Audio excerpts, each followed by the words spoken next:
예, 안녕하세요. 수서동인교회 정남 목사입니다. 예, 오늘도 이렇게 주님의 말씀을 나누는 은혜의 자리 가운데 나오신 여러분, 주님의 이름으로 축복합니다.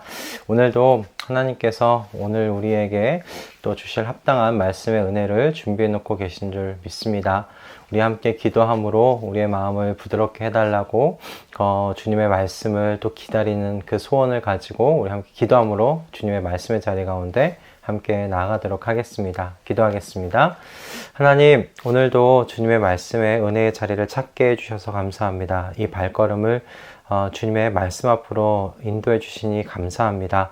주님, 우리의 심령을 주의 성령께서 부드럽게 또 은혜로 만들어 주셔서 주님의 말씀이 우리의 심령 가운데 깊이 심겨질 수 있도록, 그래서 뿌리 내어질 수 있도록 주님께서 은혜 내려 주시옵소서. 주님께서 우리에게 오늘 또 합당한 말씀의 은혜를 주실 것을 믿사오며 우리 주 예수 그리스도의 이름으로 기도드립니다. 아멘.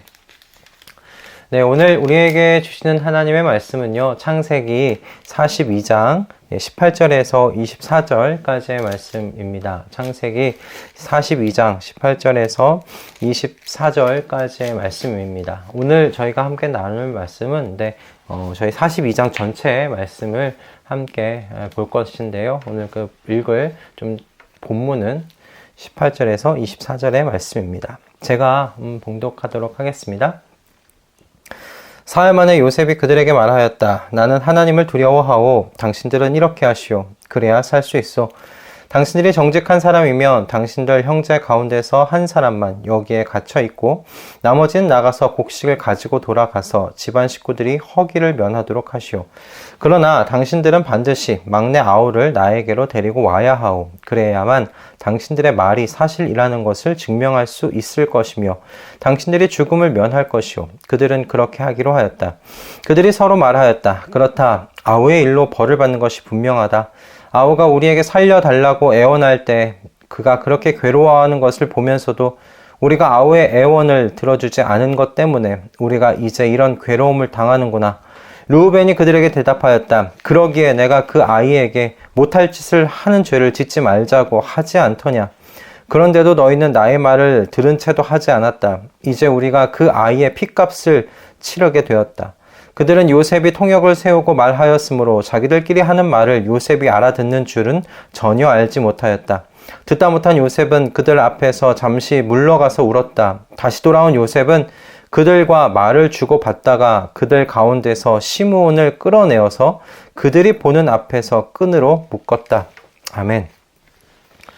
오늘 이제 창세기 42장의 말씀은 요셉과 그 형제들이 이제 20년이 지난 이후에 대면하게 되는 그 이야기로 시작이 됩니다. 창세기 42장을 보면 그 시작이 팔레스타인 지역에까지 가뭄이 다다른 것을 보게 돼요. 가뭄이 2년 차에 접어들었으니 아마도 팔레스타인 지역에 가뭄이 시작된 것도 2년 차가 될 겁니다. 이 2년 차 가뭄이 시작되었을 때 이제 더 이상은 먹을 것이 없어지고 떨어지자 이제 야곱이 그 형제들을 바라보면서 언제까지 너희가 서로 멀뚱멀뚱 쳐다만 보고 있을래?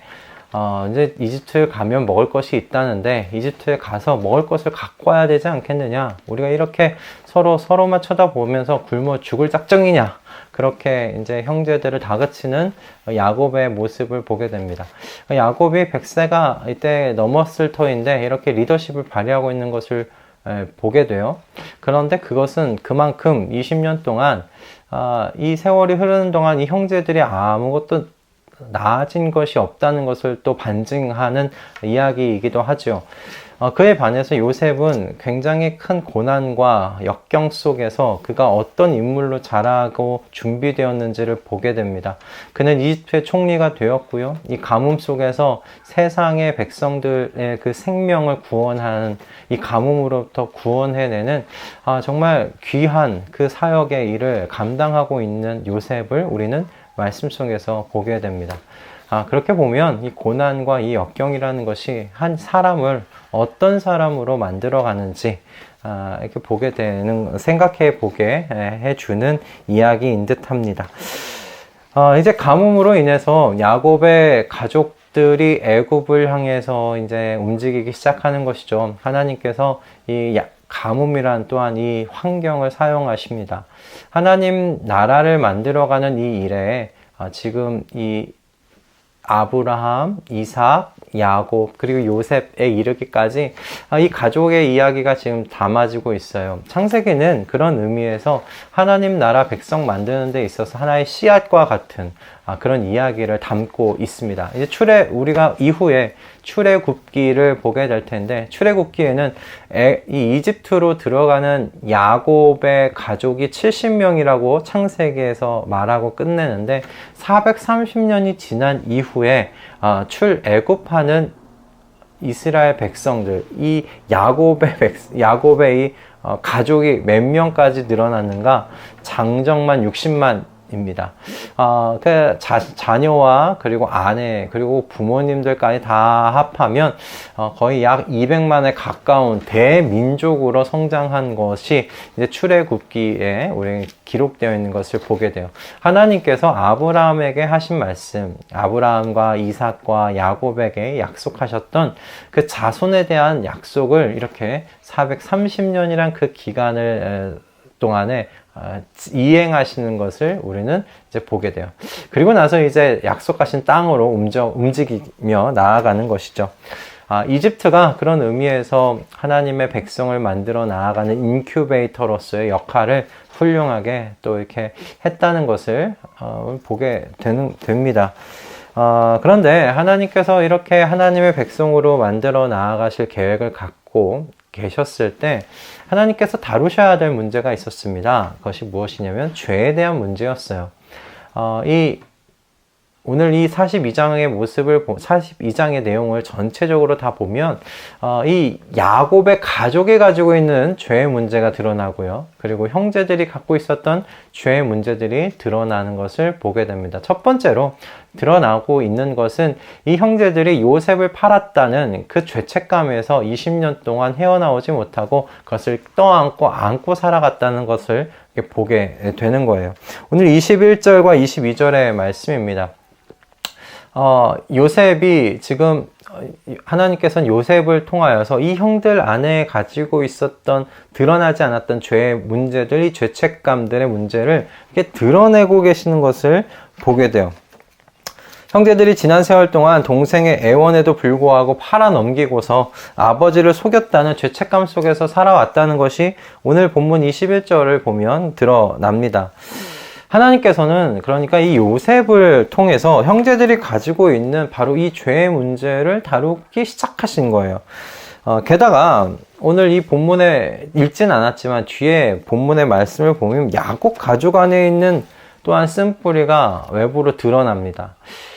야곱은 요셉을 잃은 이후에 라헬이 마지막으로 죽으면서 남긴 이 베냐민이라는 이 아들을 편애하기 시작합니다. 굉장히 이 베냐민을 편애했어요. 그 전까지는 요셉을 편애하지 않았습니까? 그런데 베냐민을 편애하기 시작했어요. 그리고 이 야곱은 요셉이 그렇게 죽고 난 이후에 아들들을 신뢰하지 못했던 듯 싶습니다. 아들을 믿지를 않는 거예요.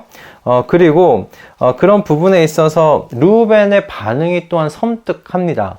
르우벤의 이야기를 보면 37절 말씀입니다. 르우벤이 아버지에게 말하였다. 제가 베냐민을 다시 아버지께로 데리고 오지 못한다면 저의 두 아들을 죽이셔도 좋습니다. 막내를 저에게 맡겨주십시오. 제가 반드시 아버지께로 다시 데리고 오겠습니다. 그러니까 요셉이 이 막내인 베냐민을 데리고 와라. 그럴 때 너희가 첩자가 아니라는 것을 내가 그때야 믿을 수 있겠다. 베냐민 데리고 와. 그 대신에 너희 형제 중에 시므온이라는 그 형제를 내가 데리고 있겠다. 너희가 베냐민을 데려오면 이 시므온 풀어줄 테니까 베냐민 데려와. 이야기를 한 겁니다. 그 이야기를 듣고 아버지한테 그 자초지종을 설명하면서 베냐민을 데리고 가야 한다는 이야기를 했을 때 이 아버지인 야곱이 얘기한 너희를 못 믿는다. 이 베냐민마저 너희가 죽일 셈이냐. 난 베냐민 못 보내겠다. 라고 이야기를 하는 거예요. 그러자 르우벤이 이야기합니다. 내가 맹세합니다. 제가 베냐민을 데려오겠습니다. 만약에 그렇지 못한다면 제 두 아들을 죽이십시오. 여러분, 두 아들을 죽이라는 이 베냐민의 이야기가 얼마나 섬뜩합니까? 사실 이 두 아들이 야곱 입장에서 보면 손자들입니다. 손자들을 지금 아버지에게 죽이라고 이야기를 하고 있는 거예요. 이런 말을 서슴지 않고 하는 이 관계를 보면 이 야곱의 가족이 진짜 이게 가족이 맞는가 싶기도 해요.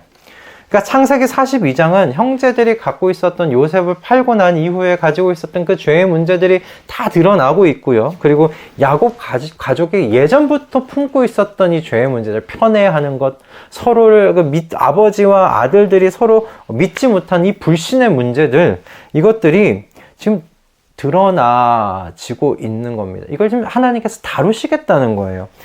그러니까 야곱의 가족이 안고 있는 이 문제들, 이 죄의 문제들을 이집트에 정착시키기 전에 이걸 다루시고 이 문제를 해결하시겠다는 하나님의 이 어떤 그 계획을 이 요셉을 통해서 하나님이 드러내고 계시는 겁니다.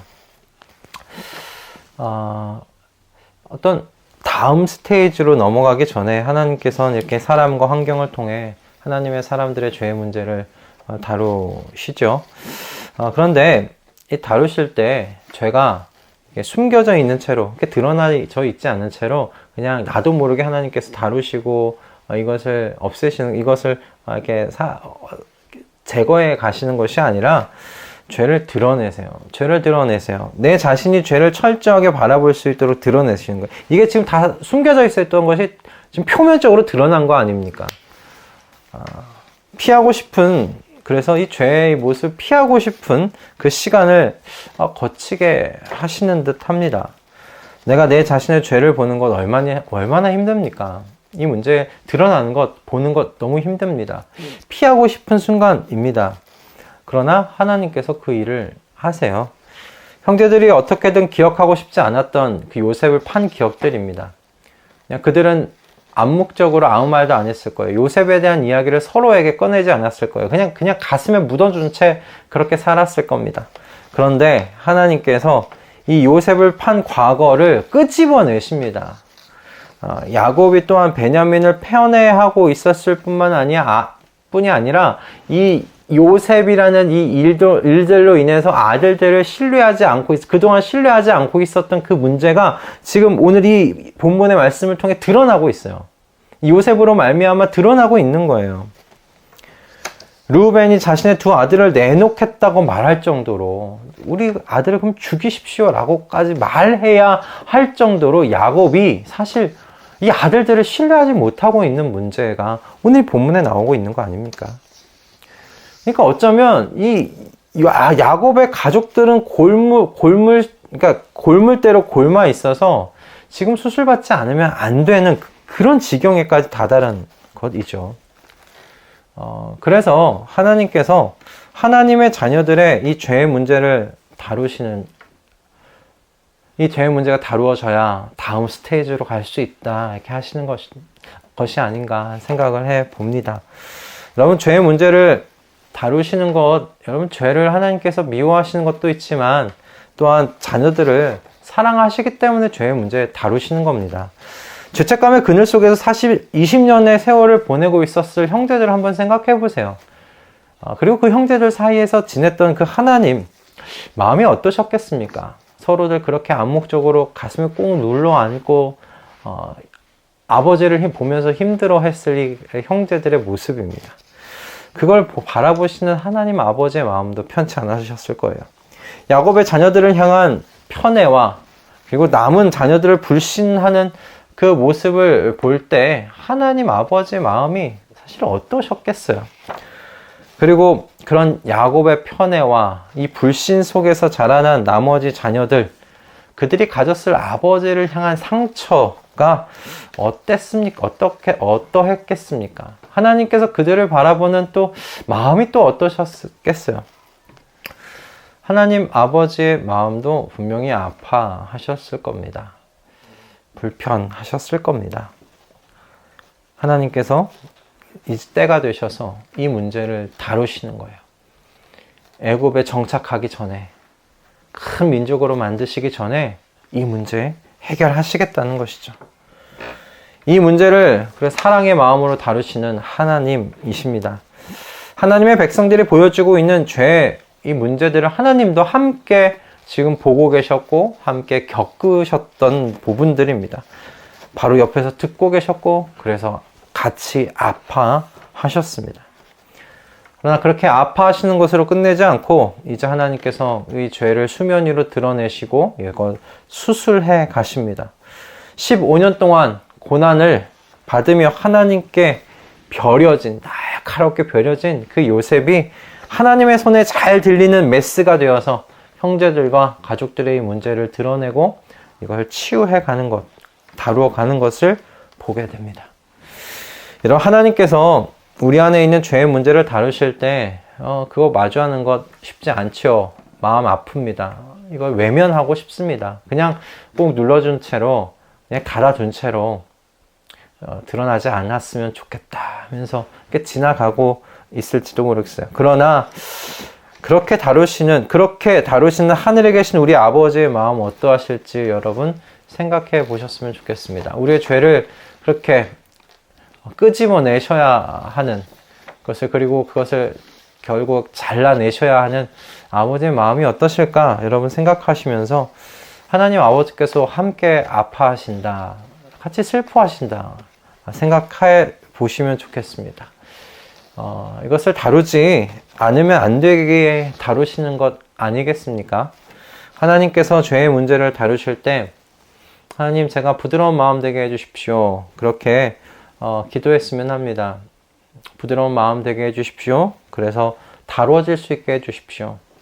하나님께서 이끄시는 인생의 다음 스테이지로 나아갈 수 있도록 이 문제가 해결되었으면 합니다. 하나님, 저의 이 마음의 문제, 죄의 문제 주님께서 다루어 주십시오. 제 상처들 주님 다 다루어 주셔서 제 인생의 다음 스테이지로 넘어갈 수 있도록 인도해 달라고 그렇게 기도하면서 이 창세기 42장의 내용을 묵상해 보실 수 있기를 주님의 이름으로 축복하고 또 축복합니다. 여러분, 하나님께서 우리에게 다가오셔서 우리 안에 있는 죄의 문제들을 다루십니다. 그리고 그 다루시는 것은 우리를 사랑하심으로 우리 인생의 다음 스테이지로 이끌어가기 위함이시라는 것을 여러분 꼭 기억하시면서 하나님께서 드러내시고 다루려 하실 때 이 마음을 부드럽게 해주십시오. 제 마음, 이 문제를 하나님 온전하게 다 드러내 주십시오. 그렇게 기도하면서 나아가는 저와 우리 모든 말씀 동행 식구들 다 되실 수 있기를 주님의 이름으로 축복합니다. 기도하겠습니다. 하나님, 오늘 이 말씀을 우리에게 허락하여 주셔서 감사합니다. 주님, 야곱의 형제들과 그리고 그 가족들 안에 있는 심각한 그 문제들, 죄의 문제들이 이렇게 드러나는 42장, 창세기 42장의 모습입니다. 그동안 꽁꽁 닫혀 있었고 감추어져 있었던 것들이 이제 다 수면 위로 드러납니다.